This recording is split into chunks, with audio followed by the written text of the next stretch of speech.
Good day! So this is again Teacher Claire, and we will be talking about solving systems of linear equations in two variables. This is a continuation of the previous video, which was about systems of linear equations. Before we can solve systems of linear equations in two variables, first we need the fundamental skill of manipulating equations or solving for the value of a variable. So we have here three examples. Now, let us try to solve these three examples.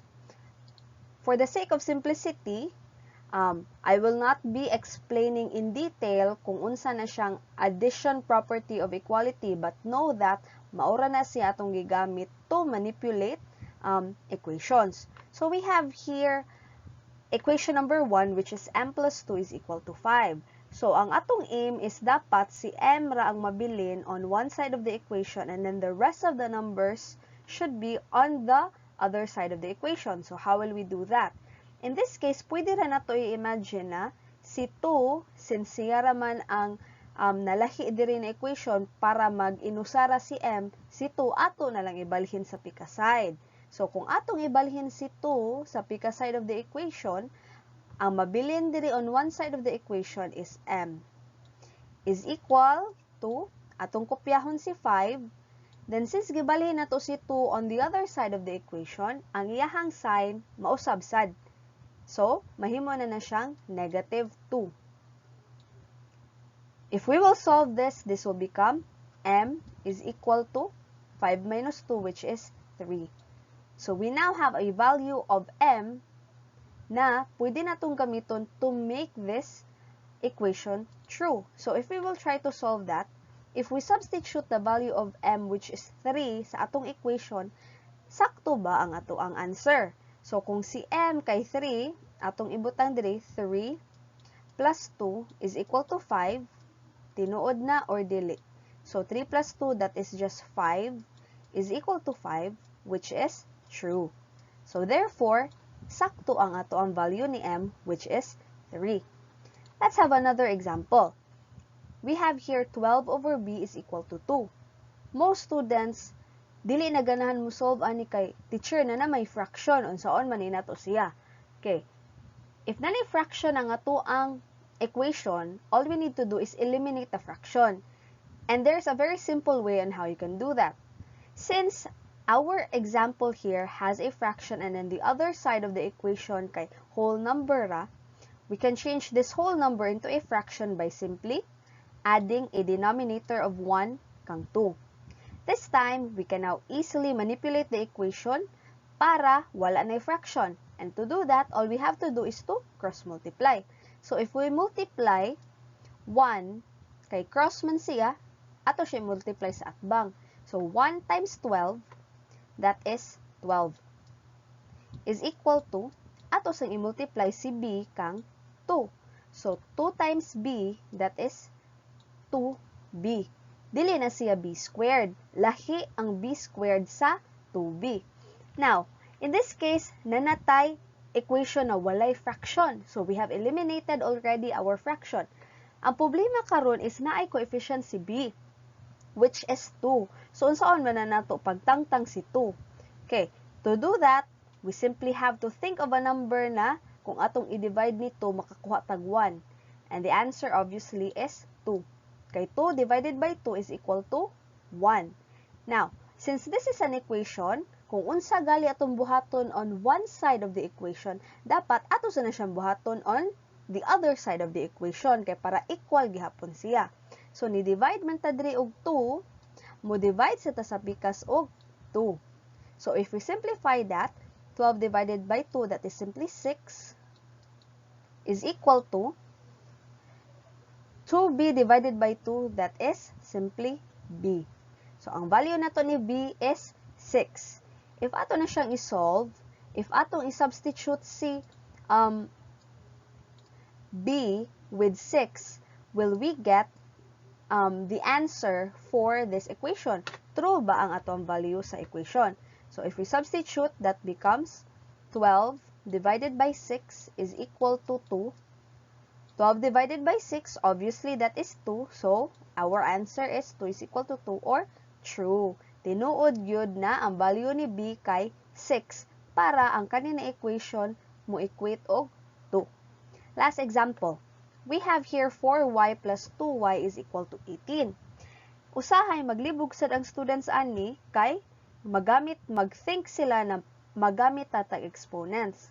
Okay, this is not requiring you to use an exponent. You simply have to add common terms.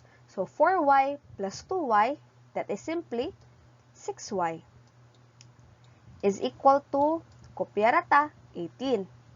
So the same thing sa itong gibuhat ganina, para mawala ni si 6, tupad ni y, kay ang value raman jud ni y atong gipangita, all we have to do is divide 6 to both sides of the equation. So 6y divided by 6, that is simply y. And 18 divided by 6, that is 3. If we substitute our value for y to the equation, makakuha ba ka tag 18.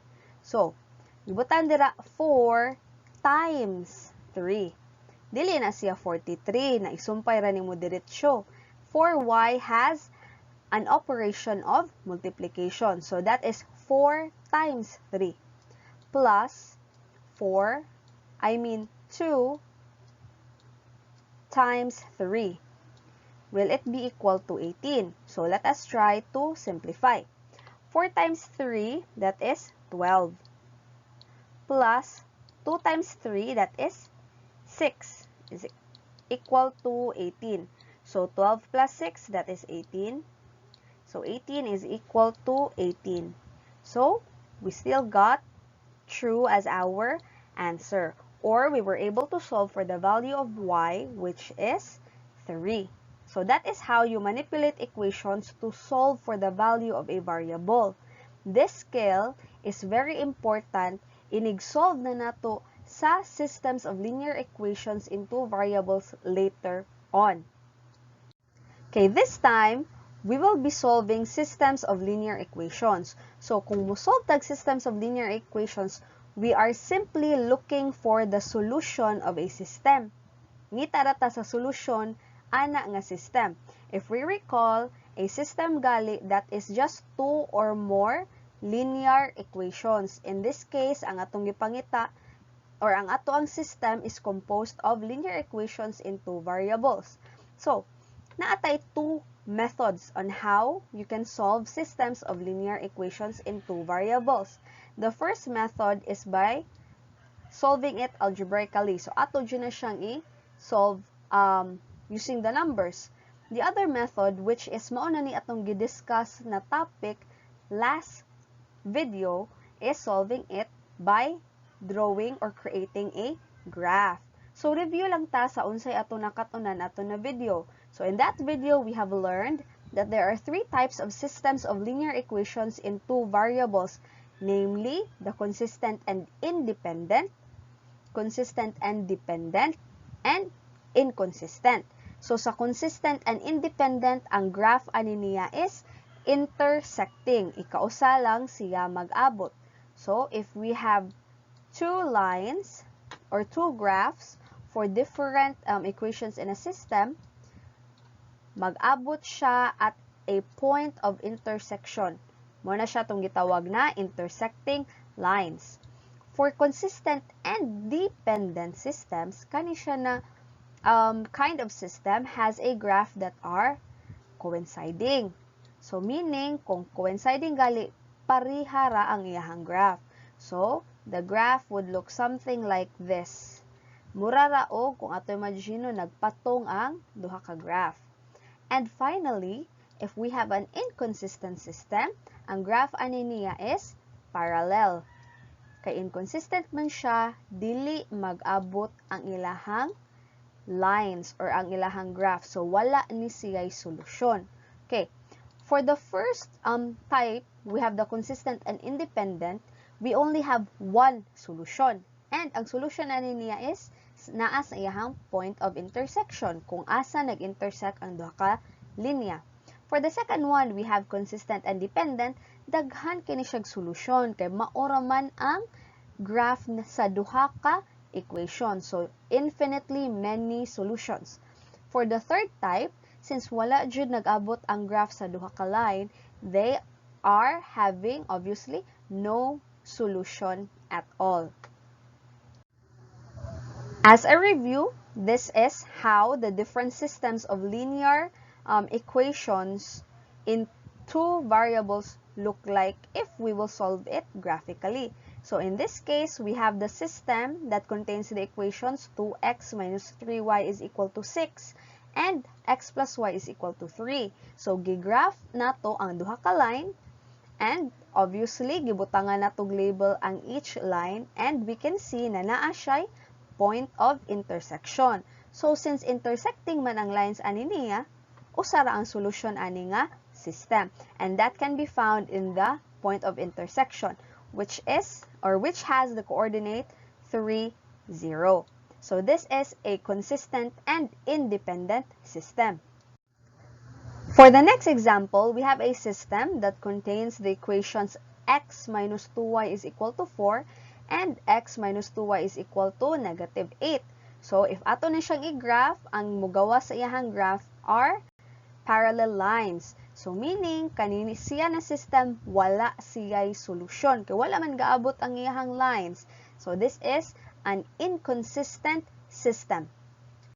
Finally, for our last example, we have a system that contains the equations x minus 2y is equal to negative 2 and 2x minus 4y is equal to negative 4. So if we look at the graph of the system, they are coinciding. So obviously, this system has infinitely many solutions. Again, dili na lang nako ni thoroughly discuss in this video because I have already discussed on how to graph systems of linear equations in our previous video. So if wala pa mo kasabot or naglisod pa mo on how to graph systems of linear equations, kindly check the previous video. This time, since we have already discussed on how to solve systems of linear equations in two variables by graphing, ari nasad ta sa by doing algebra. So there are two methods in how we can do this. So the first one is by using the substitution method, and then the second one is by using the elimination method. So to do the substitution method, here is a list of procedure on how we can solve systems of linear equations using this method. So number one, you have to solve for one variable in terms of the other variable in one of the equations. If one of the equations already gives the value of one variable, you may proceed to the next step. Second one, substitute the value of the variable found in the first step to the second equation. Simplify, then solve the resulting equation. Third, substitute the value obtained in B to any of the original equations to find the value of the other variable. And lastly, we have to check the values of the variables obtained against the linear equations in the system. So, how do we do this? Unsaon man nato ni siya pag-apply in practice? Let's have this example. In our example, naatay system na x minus 2y is equal to 3, and then ang second equation niya is 3x plus y is equal to 2. So using the substitution method, let us try to solve this system. So ingon ang step 1, solve daw the first equation in terms of the variable ana na equation. So how do we do that? So in this case, atong first equation kay x minus 2y is equal to 3. So obviously, si x diri sayon ra nato pwede ma-solve kay wala may coefficient si x diri. So atong gamiton si x na ato ning i-solve ang first equation in terms of x. So unsaon man na? So we have x minus 2y is equal to 3. Obviously, dili pa ta kakuhag whole number ani. Pero ang atong aim lang is ma-solve nato ang equation in terms of x. So in manipulating equations, unsa man ang atong dapat buhaton? So, ganahan man ta na si x atong isolve. So, kisa man atong kailangan ibalhin para si x na lang yun ang mabilin on one side of the equation. Obviously, atong dapat ibalhin is negative 2y. So, if atong ibalhin si negative 2y, ang mabilin na lang diri na side is x is equal to, so, si negative 2y from negative, kanibalihin namin siya sa other side, it will become positive 2y plus 3. So we have already solved the first equation in terms of x. So ang value sa x sa first equation, obviously di pa ta kakuhag number, ang value daw ni x sa first equation kay 2x plus 3. For step 2, gamito na to ni na value ni x, ato ni siyang i-substitute sa second equation para makasolve ta sa value ni y. So, sa may pasabot na ko ana, kay di ba na naman tay value ni x, ang value daw ni x kay 2y plus 3. Atong second equation kay 3x plus 2y is equal to 2. So, ang x sa ato ang second equation, ato ni siyang ilisan sa value sa x na atong na-solve gikan sa atong first equation. So, mahimo na ni siyang 3 times 2y plus 3. Kaning 2y plus 3, gikuha ra ni nako diri sa atong gisolve ganina. So, plus y. So, kuha na siya. 3x plus y. Si x, giilisan ra natog 2y plus 3 is equal to 2. Now, we can solve for the value of y. So, let us distribute 3 to the numbers inside the parentheses. 3 times 2y, that is simply 6y. Plus 3 times 3, that is 9. Plus y is equal to 2. Let us combine like terms. So, like terms ba ni si 6y ug si y? Anong like terms man na sila? Like terms sila kay pareho man sila og variable. So, 6y plus y, that is simply 7y. Nakapira na to si 9 is equal to 2. Atong goal kay masolve na to ang equation in terms of y. So, si y na tong solve this time. And obviously, this time, kay wala na may laing variable, y raman jud ang atong variable, makakuha na ta og whole number or number para sa value ni y. So, what do we do next?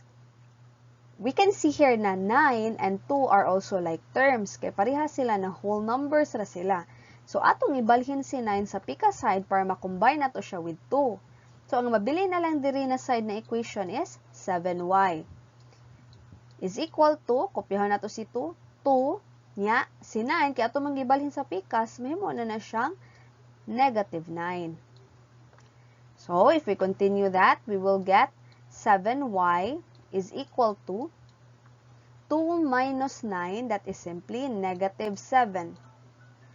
Or, since we now have a coefficient tupad ni y, we have to eliminate that coefficient. And how do we do that? So, we simply divide both sides of the equation by the number 7. So, 7y divided by 7, that is simply y. Kay 7 divided by 7, that is 1 times y. Muna siyang y na lang mabilin. And then, negative 7 divided by 7, that is negative 1. So, we now have the value of our first variable. Nakasolve na ta sa atong first variable. Agto na ta sa step 3. Ang step 3 na to is atong i-substitute ang value sa atong variable na na-solve balik sa first equation para makasolve sa ta sa pikas variable. Malaman tag-solve ni y. So, si x sa datong pangitaon. So, kaning si y, ato ni siyang i-substitute sa first equation. So, since ato man siya i-substitute sa first equation, ang mahitabuan ni, this will become x minus 2 times negative 1 is equal to 3. Or, x niya, negative 2 times negative 1, that is positive 2, is equal to 3. So, ato ibalhin si 2, that is x is equal to 3. Niya, from positive, mahimo na ng negative si 2, minus 2. And, finally, this will become x is equal to 3 minus 2, that is 1. So, nanatay value ni x. Yan, nanasa tayo value ni y. For the last step, all we need to do is solve if or to check if ang ato abang values para ni x ug ni y kay true for both equations. So how do we do that? We simply substitute the values for x and y to both equations. So ari na ta sa ato ang checking. So to check, ato lang is-substitute ang value. So si x daw is 1. So ilisan nato ang x sa first equation of 1. Mahitabo na siyang 1 minus 2 times atong y kay negative 1 man. So negative 1 is equal to 3. 1 minus 2 times negative 1, 2 times negative 1, that is simply positive 2, is equal to 3, or 3 is equal to 3. So, ang values para ni x ug ni y sa first equation, correct. So, sakto siya sa atong checking. Ari na sa second equation, checking gihapon ta, atong i-substitute. For the second equation, that will become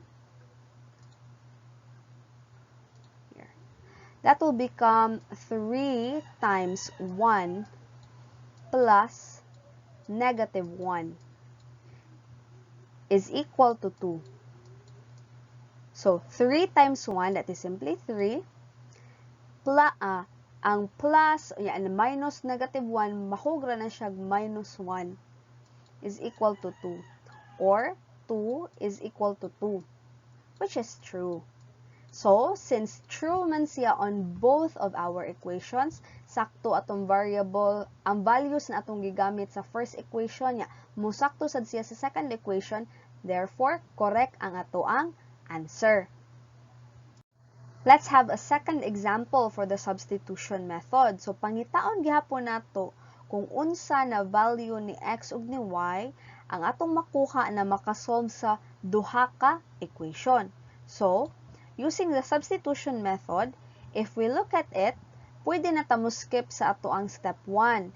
Kay, ang ato ang first equation, given naman siya daan na ang equation kay is in the terms of y. Di na nato siya kailangan i-manipulate para makakuha ta og value para sa usa ka variable. So, nanatay value ni y.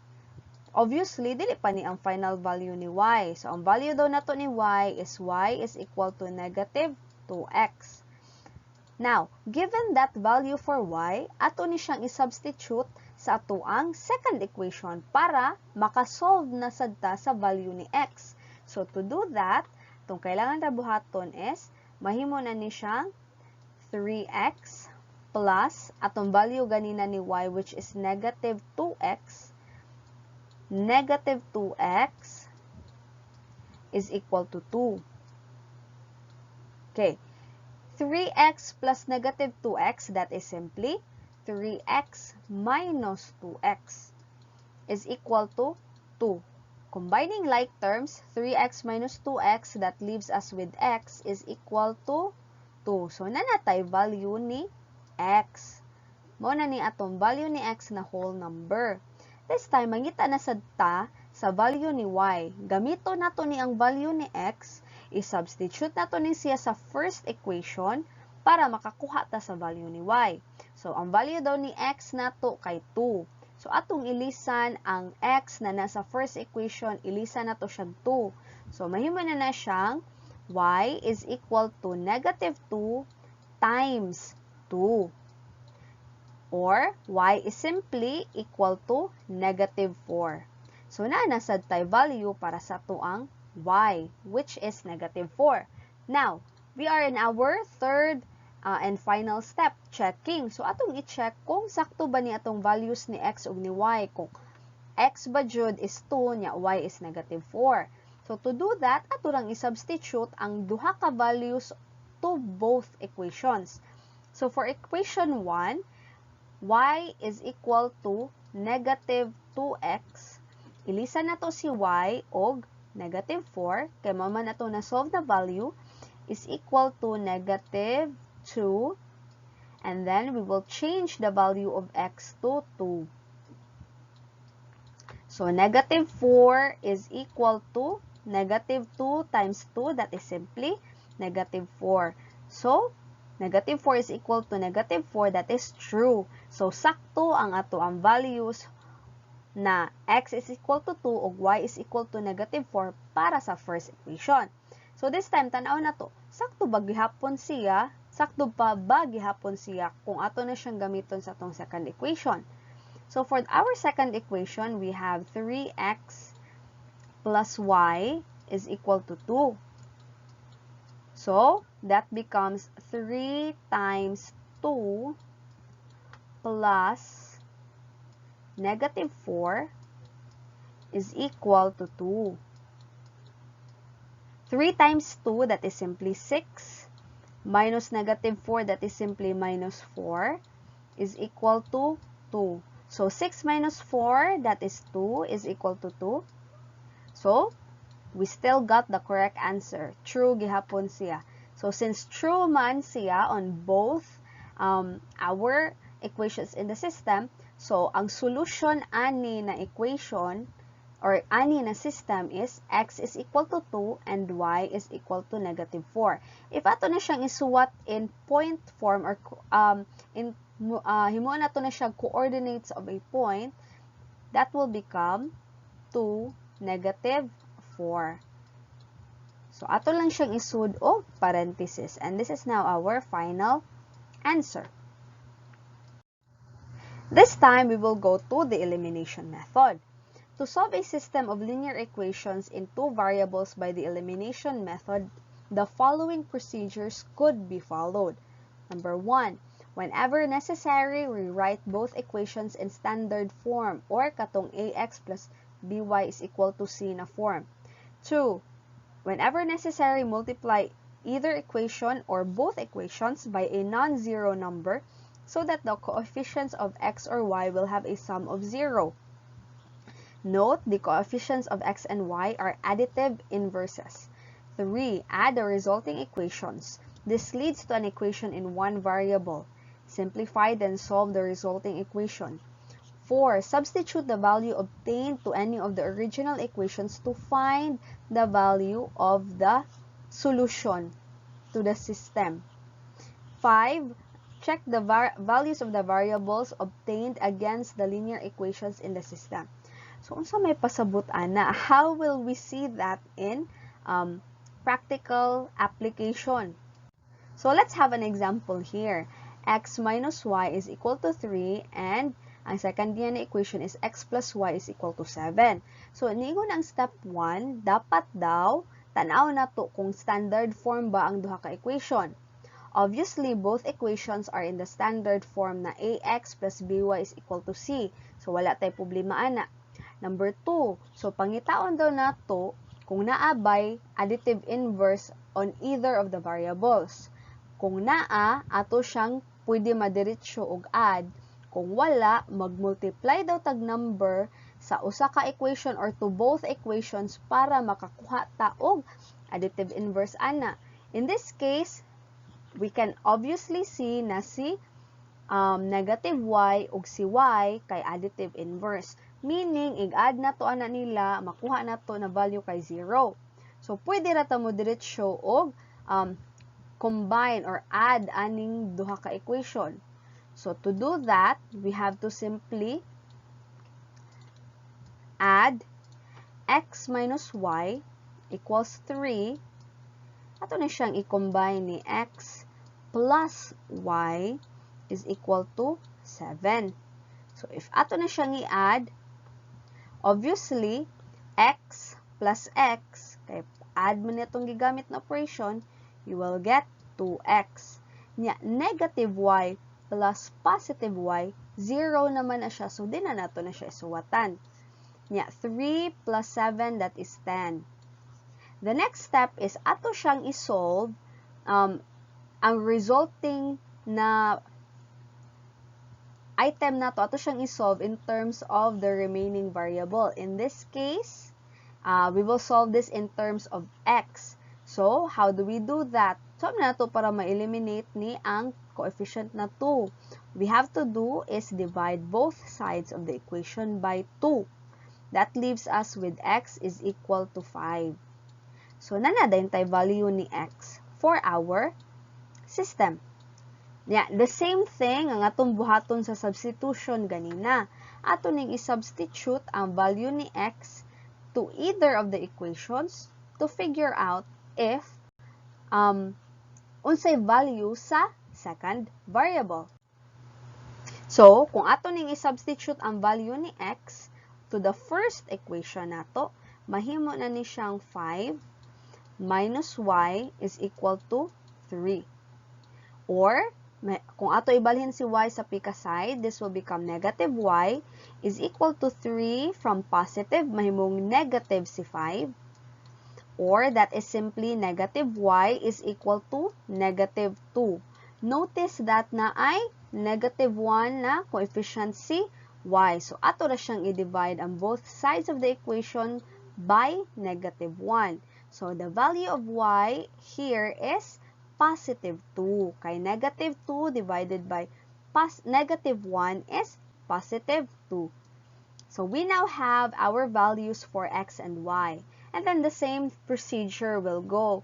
So, parehas atong substitution method ganina to check ato rang substitute ang kaning values na atong na-solve for x and y sa ato ang original two equations. So, kung ato ni siyang i-substitute ang first equation, which is x minus y is equal to 3, mahimo na ni siyang 5 minus 2 is equal to 3. Or 5 minus 2, that is simply 3, is equal to 3. So, true. So, nakasolve ta gamit ang kaning duha na to ka values for x and y sa first equation. How about sa ato ang second equation? Makasolve pa ba ta? So, for our second equation, that is x plus y is equal to 7. So, if we substitute the value of x, that is 5 plus, ang value ni y is 2, is equal to 7.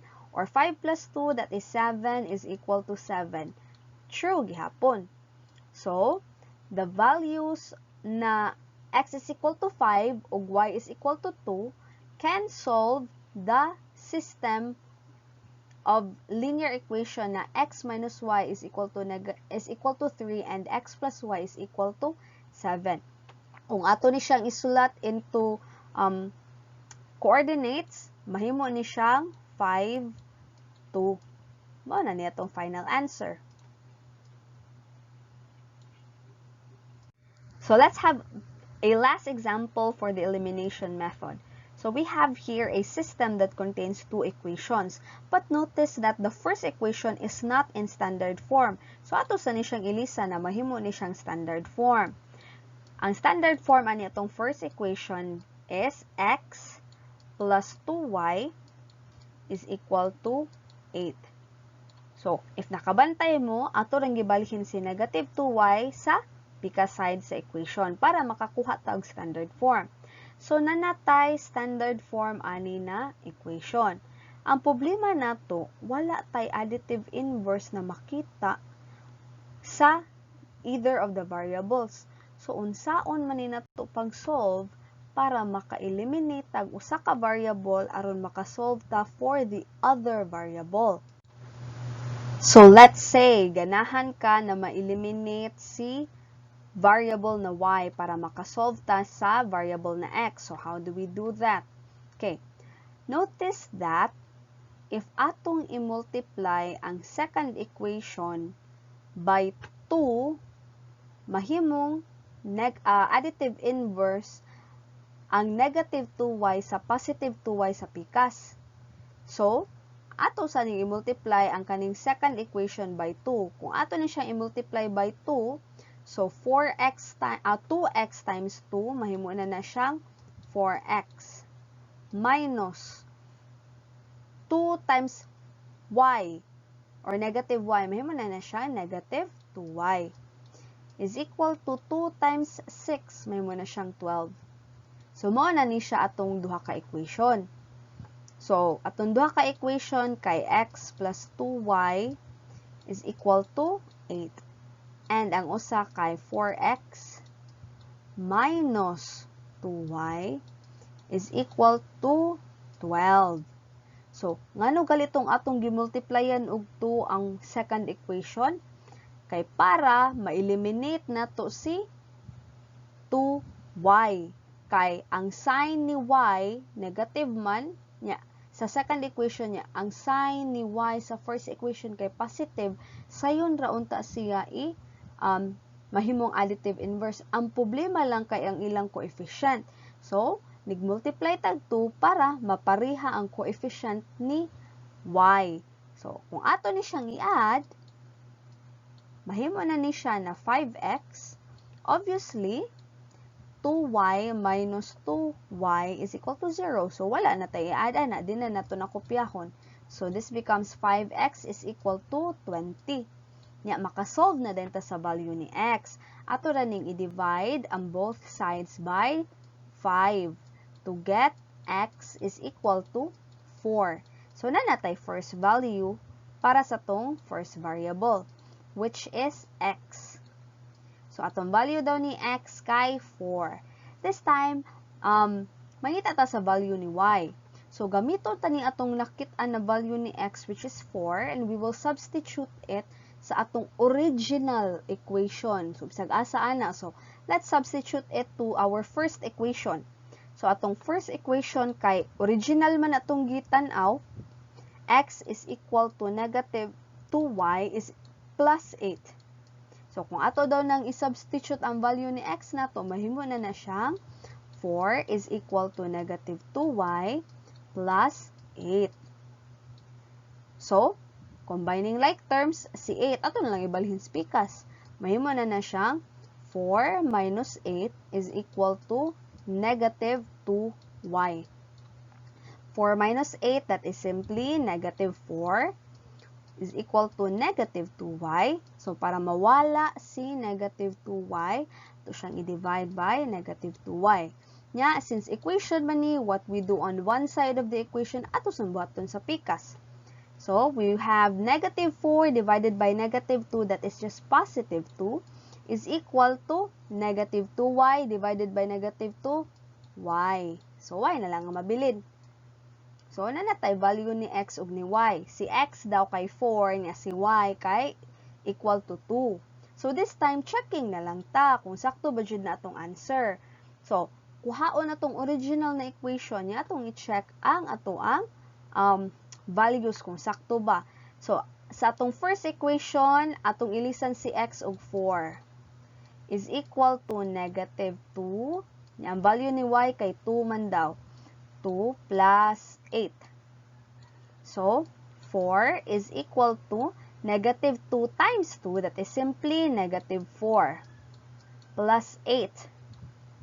So, 4 is equal to negative 4 plus 8, that is simply 4. So, true siya for the first equation. Musakto atong values ni x ug ni y sa first equation. So, correct. Sa second equation kaha, sakto pa ba gihapon ang ato ang answer. For the second equation, ilisa nato si 2x. So, mahimo na ni siyang, aray lang, 2 times 4 minus 2 is equal to 6. 2 times 4, that is 8, minus 2 is equal to 6. Or 8 minus 2, that is 6 is equal to 6. So, true gihapon.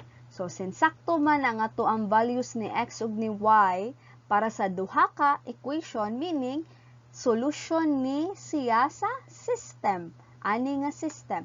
If we will write that in coordinate form, mahimo na siyang 4, 2. And this is now our final answer. So that is how you will solve systems of linear equations into variables. So, to recap, natay two methods on how to solve systems of linear equations into variables. Ang una is, we will draw the graph. So, by drawing the graph, makakita ta og asa ang ilahang solution o kung pila ang ilahang solution. We can also do this using algebra. So, we have the substitution method and the elimination method. For our next topics, we will be having problem solving this time. So we will apply the skills that we have learned sa ato ang duha ka video sa problem solving. So see you in our next video.